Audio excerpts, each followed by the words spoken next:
Hola a todos, espero estén muy bien. Bienvenidos a este nuevo video en el curso de Data Engineering. En esta oportunidad vamos a trabajar con el uso de una API, PySpark, Docker y Amazon Redshift para integrar todos los servicios con el fin de realizar un propósito tipo ETL. Bien. Entonces, para ello vamos a utilizar en el repositorio que van a encontrar aquí debajo, hay una carpeta que dice PySpark y bueno, dentro de él van a ver que hay una subcarpeta que dice PySpark Docker Redshift. Bien, ahí van a tener lo que es un archivo que es en Docker Compose. También van a tener un archivo que tiene un Markdown, donde está básicamente la representación de cómo correr lo que vamos a utilizar.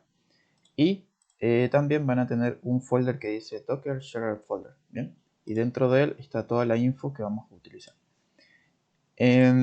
Básicamente acá están los pasos para poder hacer el despliegue de lo que va a ser el contenedor que vamos a usar.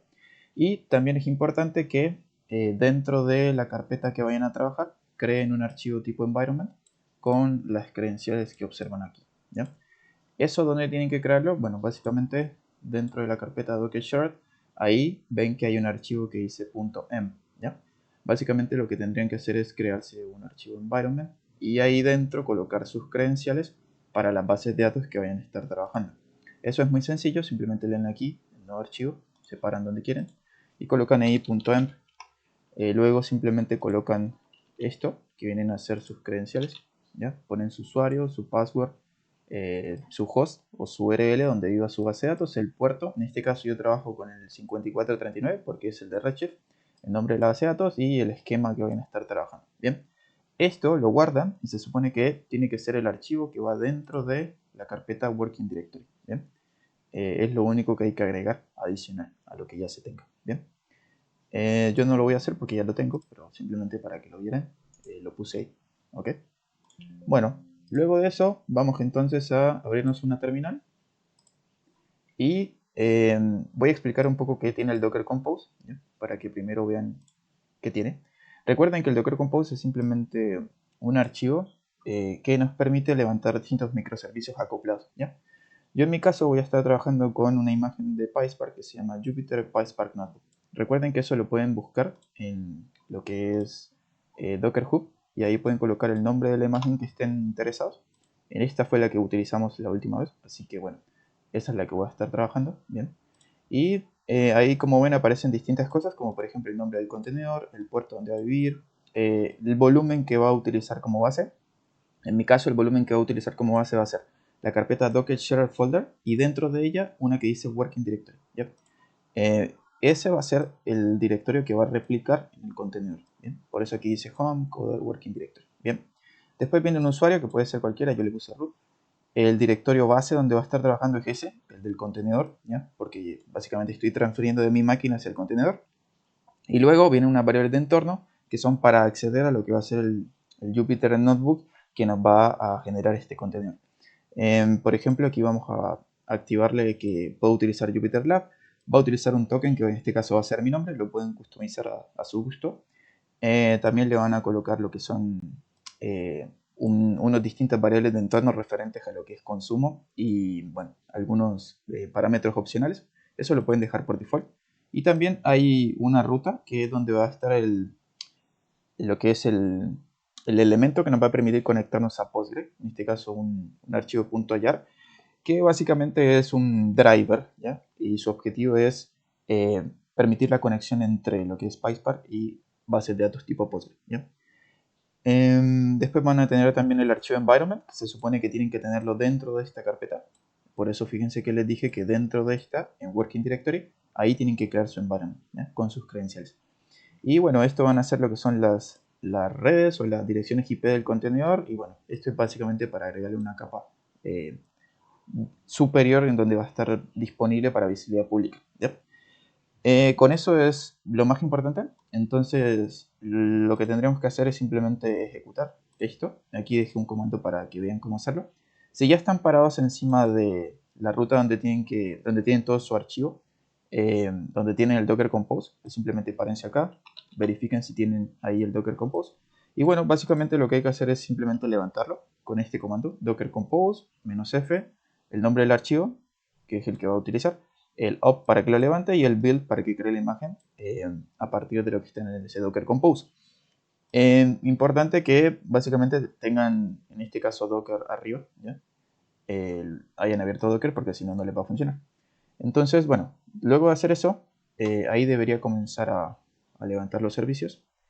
Y yo en mi caso ya descargué lo que es la imagen, pero básicamente la primera vez van a observar que se demora unos cuantos segundos o minutos. Así que, bueno, mientras, entonces simplemente van a aparecer aquí una URL, que es la que dice acá, 127.0.1, que es la IP, el puerto 8888, lab token. Entonces lo que pueden hacer es darle control clic, ¿ya? Y eso los va a llevar a una URL. ¿Bien? En esa URL van a colocar el token que nosotros le colocamos, que en este caso fue mi nombre. Le pongo David y le doy Enter. Y eso, en teoría, nos va a permitir acceder a lo que es el entorno de Jupyter Lab.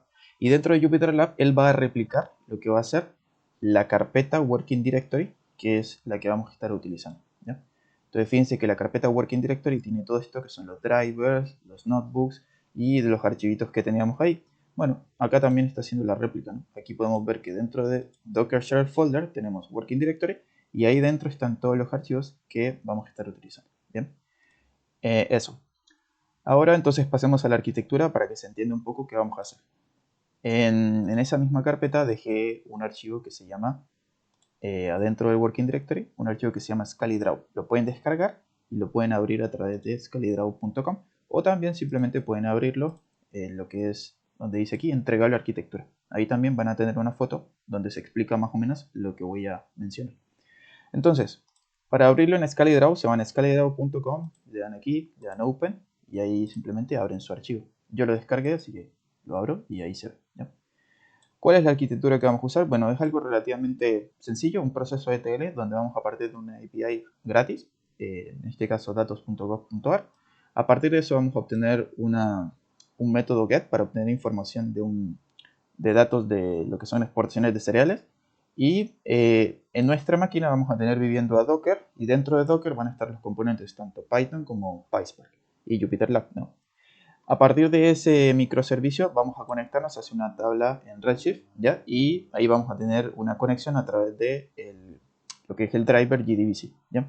¿Y qué vamos a hacer? Vamos a crear la tabla a partir de la API y también vamos a llenar la tabla y luego vamos a verificar que efectivamente se llene y que vamos a hacer procesos de lectura, ¿ya? Así que esa es un poco la idea detrás de la arquitectura que vamos a usar, ¿ya? Creo que eso es lo más importante y ya, simplemente vamos manos a la obra dentro de esta instancia. Fíjense que aquí está el puerto de la IP. Ahí vamos a tener un archivo que se llama ejemplo entregable 1. ¿Bien? Vamos a abrir ese archivo y ahí básicamente esta es un poco la arquitectura que vamos a trabajar. Algunas librerías que vamos a utilizar van a ser request, una que se llama scopg2 y bueno, obviamente PySpark. ¿Cuál va a ser la API que vamos a utilizar? Bueno, una que se llama datos.gov.ar. Aquí le pueden dar clic al enlace. Básicamente es una API gratuita donde van a encontrar información de distintas organizaciones, en este caso Argentina. Y yo en particular voy a utilizar este método que van a encontrar aquí, donde pueden testear distintos resultados de este proceso, ¿ya? Son datos públicos, obviamente se les pueden mejorar muchas cosas, pero bueno, es simplemente para que puedan ver un ejemplo, ¿ya? Aquí pueden elegir las variables que necesiten, pueden elegir la API que les interese, dependiendo de lo que a cada uno le guste. Bien. En particular, nada, uno necesita definir una URL de destino que es esta, donde están las APIs, y luego, básicamente ahí puede establecer qué es lo que quiere extraer, ¿ya? Yo en mi caso voy a extraer información de esta API, así que les voy a mostrar, que es información de exportaciones de cereales.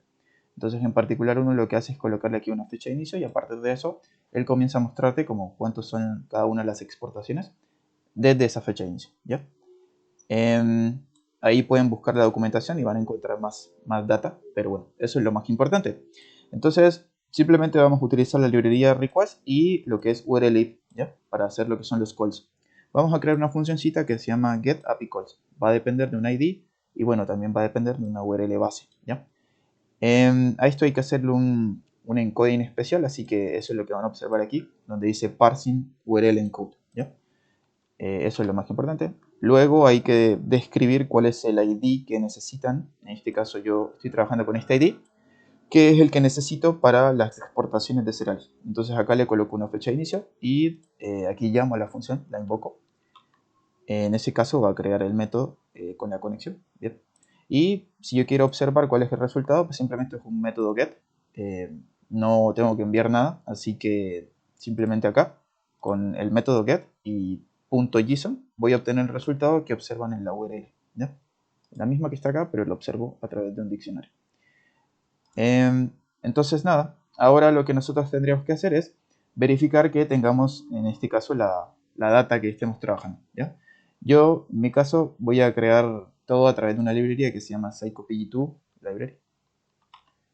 Y esa librería psychopg2 nos va a permitir hacer conexiones con bases de datos Postgre. ¿Ya?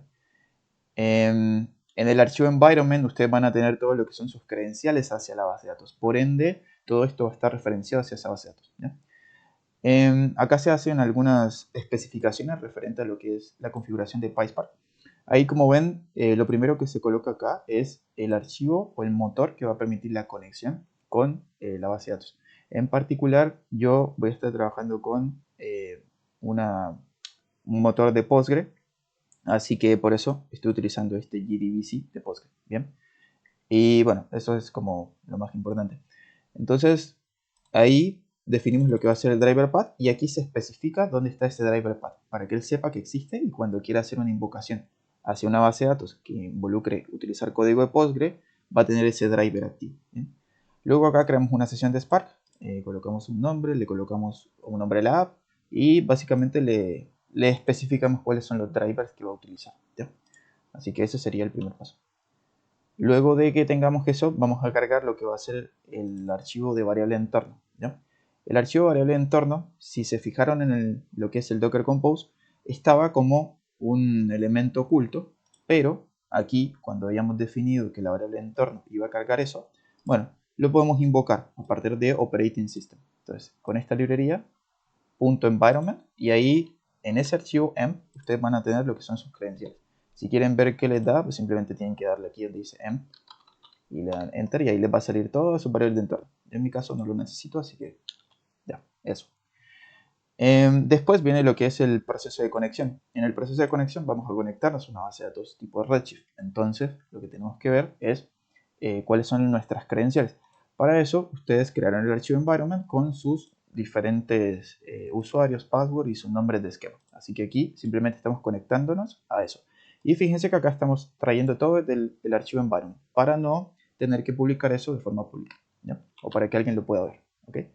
Así que si todo sale bien, aquí en este objeto con deberíamos tener lo que viene a ser nuestro objeto conexión. ¿Ya? Ahí está básicamente el puerto y bueno, etc. ¿Ya?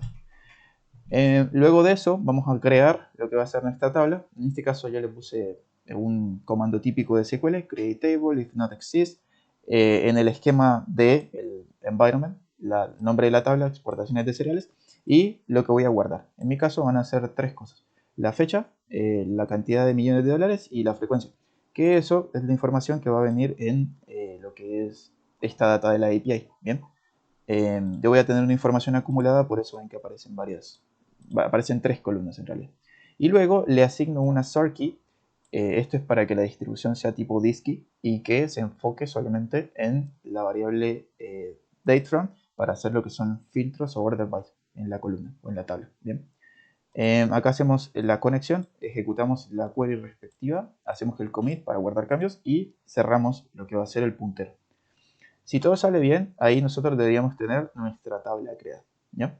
Y bueno, para verificar que efectivamente sea así, entonces simplemente nos podemos ir hacia un debugger, vamos y abrimos nuestra conexión, buscamos nuestro nombre de esquema, en mi caso viene a ser este, y acá le podemos hacer un refresh para, bueno, efectivamente ver que todo esté en orden, ¿no? Entonces debería haber creado una tabla que se llame exportaciones cereales. ¿Ya? Aquí la podemos ver si queremos. Debería estar vacía porque no tenemos nada. Y bueno, efectivamente aquí debería estar sin ningún registro. Con la estructura que le he dado, que son tres columnas y los tipos de datos específicos, ¿no? La idea es poder llenar esa información. Entonces, otra cosa que vamos a hacer es simplemente listar lo que son nuestras tablas dentro de ese esquema. Entonces simplemente fíjense que volví a generar un cursor para apuntar hacia la base de datos. Elegí los distintos nombres de tablas del esquema que yo tenga, ¿ya? Y acá lo estoy poniendo de forma bonita para que se vea. Ahí están todas mis tablas en este caso, ¿ya? Luego, a partir del resultado que ya tenemos, que es esta info que viene aquí, esa tabla, ¿ya?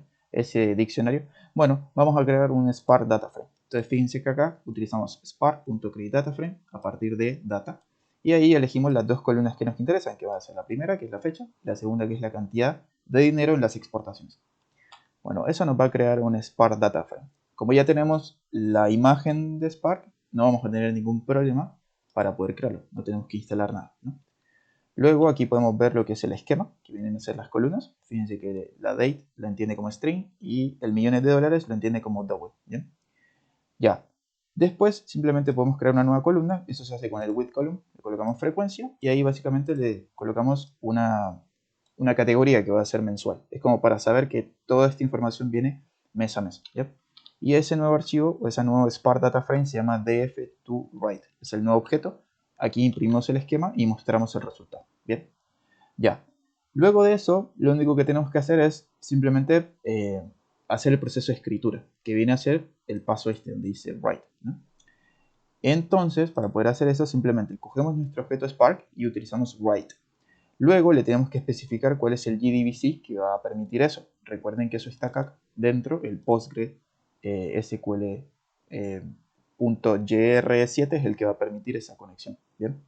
Así que, bueno, eso sería lo más importante. Luego viene lo que es, ¿cómo lo vamos a hacer? Bueno, tenemos que hacerlo a través de una URL. En este caso colocamos el Postgre con el JDBC. En este caso viene la URL, que es el host, luego viene el puerto, y luego viene lo que es el database name. También podemos colocar lo que es el nombre del esquema y el nombre de la tabla a la cual tenemos que llenar la info, y nos va a permitir unas credenciales también. Entonces esas credenciales son el user y el password que están en su archivo environment junto con el driver de Postgre, ¿bien? Si existe, quiero que haga una sobreescritura y que al final guarde eso, ¿ya? Así que luego de esto, en teoría, ya deberíamos tener la información alojada en nuestra tabla de destino. Ahí probablemente se va a demorar algunos segundos porque recuerden que Redshift es una base de datos tipo OLAP y probablemente para escritura es un poco lento, ¿ya? Pero bueno, ahí fíjense que ya se terminó. Y ahora lo que podríamos hacer es simplemente en este esquema leer la información, a ver si ya quedó alojada, ¿ya? Entonces simplemente podemos hacer una query, ¿ya?, de leer esa data. Y ahí estoy utilizando spark.read para alojarlo en un Spark Data Frame, ¿ya? Es exactamente lo mismo, solo que ahora vamos a hacer spark.read en vez de spark.write. Entonces fíjense que ahí vamos a leer la información, vamos a poder hacer un print esquema y mostrar los datos. Ahí nos va a salir lo mismo, así que eso. Y ya después de que terminemos, entonces simplemente vamos a darle con .close. Ese sería nuestro proceso de TL, ¿bien? Si nosotros ahora vamos a nuestra base de datos, antes estaba vacía, ¿no? Si ahora volvemos a mirar la data, en teoría debería estar la información llena. Hay que hacer una actualización, obviamente. Así que vamos aquí donde dice renovar. Y dentro de nuestras tablas, dentro de este archivo, en la tabla de exportaciones cereales, deberíamos tener la información, ¿ya? Entonces, podemos hacer un select from exportaciones cereales. Ahora nuestra data sí está, ¿no? Fíjense que el proceso de TL se ha concluido. Ya tenemos la información dentro de nuestra tabla de destino, ¿ya? Esto que acabamos de hacer se puede hacer con cualquier base de datos, ¿eh? O sea, pueden hacerlo con Postgre, pueden hacerlo con MySQL, pueden hacerlo con SQL Server. Lo único que necesitan es especificar el driver que en este caso vayan a utilizar. Si es una base de datos MySQL, será un driver tipo MySQL. Si es una base de datos SQL Server, bueno, será un driver de ese tipo. Pero por lo demás, básicamente es eso. Espero que haya sido claro. Cualquier cosa, cualquier duda, simplemente déjenla en un comentario. Y bueno, nos veríamos en un próximo video. Que esté muy bien. Hasta la próxima.